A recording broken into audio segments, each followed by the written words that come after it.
Yeah, my wonderful people, viewers and subscribers all over the world who make on a gather here. Come hear this very, very important information coming from the platform of Okute Daily Talk. This one, another Ubonga news, still on the issue of release Nnamdi Kanu. There's a lot of headlines here that I found very, very interesting to bring to my people at this point in time. Today happens to be 1st of August in the year of 2024, and today happens to be Thursday. So make everybody celebrate the new month. And my prayer is that this month it shall be well with each and every one of us, both Woke, both Wine, both Nuku, both Onyenta, Mokeke, Mokafu, Mokore, Mokonkwo, as Mogadronyo Bananama. Quickly let us rush to the news that we brought to us this morning. Again, according to the headline over here at Aloye Jimako, the lead counsel to Nnamdi Kanu. But before we proceed, please I want you to do me a favor, like, share, comment, and make sure you keep subscribing to my channel for more interesting videos coming your way. This one is called the National Press Club, the National Press International Club, according to how they take right time here.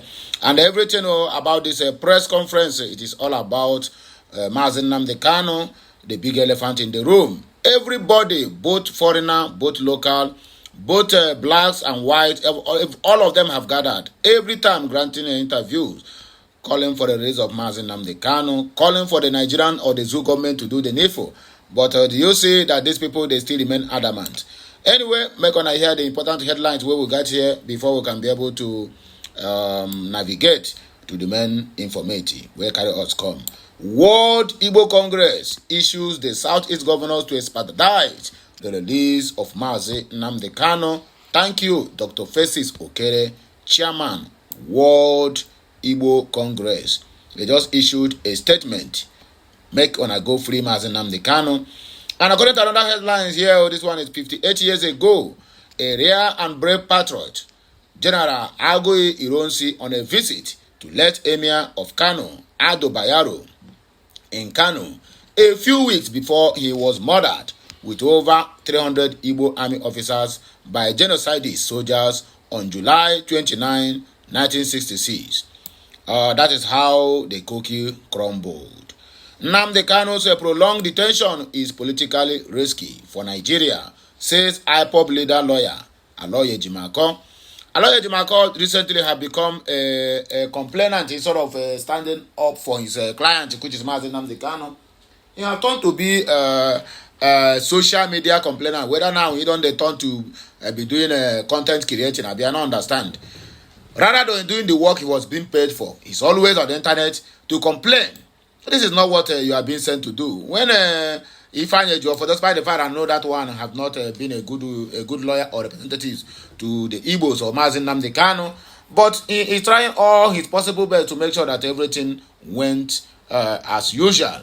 Anyway, another headline here is that the continued detention of Nnamdi Kanu constitutes a significant burden on national security and its prolongation as is agitating. Hashtag Ndigbo in profound proportions. It has also become politically risky to the core. Case against Nnamdi Kanu is political than legal, according to lawyers. Anthony Adeniyi, this one is a Yoruba man. Nnamdi Kanu's detention has become unsustainable by effluxion of time by Aloye Jimako. This one is part of the complaint that we always saw on the media from the so-called Aloye Jimako. Anyway, this one is part of the part of the big elephant in the house.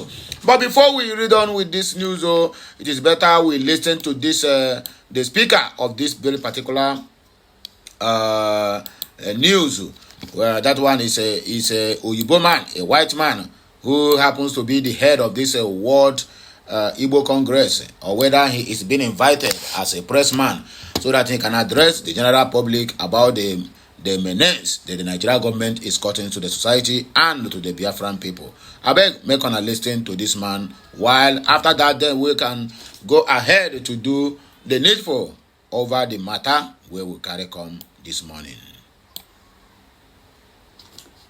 Not two, but three separate panels, judicial panels, that have said his arrest, his rendition, and his continued incarceration are absolutely illegal.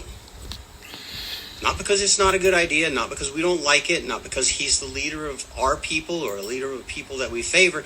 The Nigerian courts applying Nigerian law made that determination not once, but twice.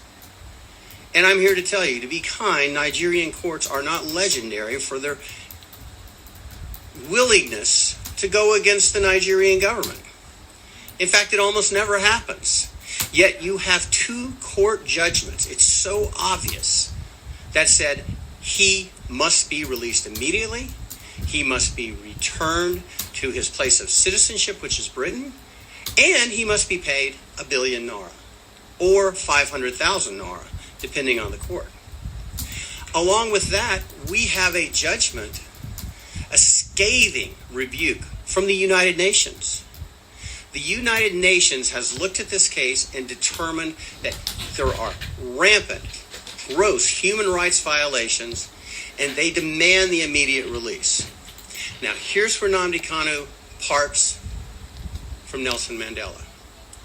Nelson Mandela, indeed, once again, the most celebrated freedom fighter in the world, perhaps in the history of the world, the most recent history of the world, never was the beneficiary of a single court judgment that demanded his release. Never. Didn't happen.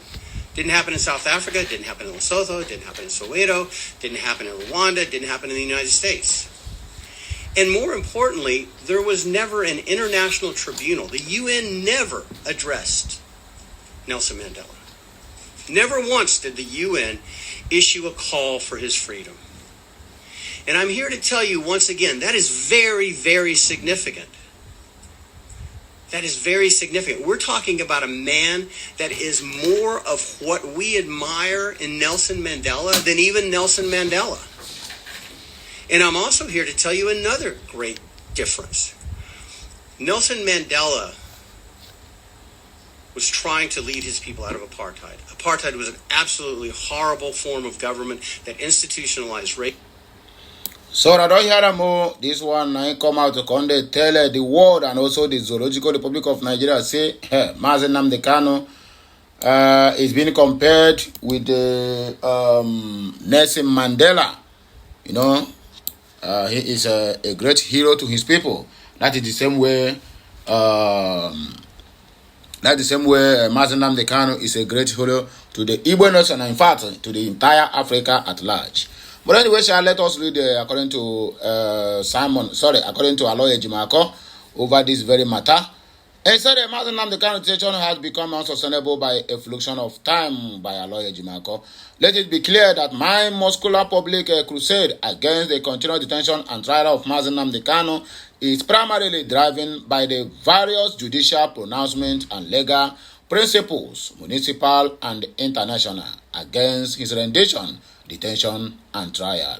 I'm also convinced that his case is more political than legal, especially if we pedal back to how it all started, which is his spirited pursuit of political justice, culminating in his popular demand for a referendum on Biafra. A lot of folks, they're probably unaware that there is a subsisting federal high court judgment that declared his rendition and detention unconstitutional and two international tribunal pronouncements in the same regard. This means that Nnamdi Kanu could have been freed on the purport of any of these pronouncements. Yet, his freedom is being frustrated by some fringe elements who have maliciously latched to the fallacy that his continued detention somewhat furthers national security. This is pure sophistry because the evidence on ground proves the opposite to be true, given that the vaunted national security actually suffers significantly in the southeast region following Kanu's rendition since 2021. Ponder this. Is regional security in the southeast not an integral part of national security? While you are thinking about this, keep in mind that any notion of national security is incomplete without concomitant regional security in the whole of the southeast, according to Aloye Jimako. Thus, Bola Ahmed Tinubu should be wary of anybody that advises him against releasing Kanu, pivoting on some false notion of national security or even some slippery legality. Nothing can be further from the truth. The plain truth is that the continued detention of Nnamdi Kanu is markedly illegal and constitutes a significant burden on national security. It is also politically risky and has become unsustainable to both. That is the issue we're there for ground as I'm talking to you now. Because Nnamdi Kanu's case has become unsustainable by the effluence of time. I mean, as time keep on going. Anyway, let us hear the reaction from our people. Nonso Oha said, I hope at Ononoga 1956 still don't blame the planned protest to him. These men could be that vicious. Something tells me they want to avenge the MKO fate on Nnamdi Kanu. I don't know if your voice could get louder. I am losing faith in it all. No one is pushing for this louder than this. Of course, nobody is pushing, only on social media. Nnamdi Osita said proudly, Biafran, crypto god said, you nailed it. Biafran boy said, only Chukwu Okiabiama knows what is holding him there. Forever he is, sir. This is exactly what Ifeanyi Ejiofor and our beloved son experienced you and Nnamdi Kanu's so-called brother. And the auto criminals said, remove them, they are not good enough. You people even called them negative names. Sir, you people are now in the boot. We are not taking, do what? Maybe I don't understand this Magana self. Simon Imo said, very well spoken for the world to hear and know the truth and act accordingly to avoid the anger of Chukwu Okiabiama. Igwebike, people of the southeast, is telling federal government that the release of Nnamdi Kanu will stop insecurities, yet federal government refused. Put 1 and 2 together, you will know that the governments are the ones sponsoring insecurities in the east for a reason best known to them. They have already said it. They said they want to disintegrate the Southeast. I mean, they want to spoil anything about the Southeast, both the economy and the rest of them, even period to this election. The so-called Vice President Shetima said it. Nelson Otis said, true.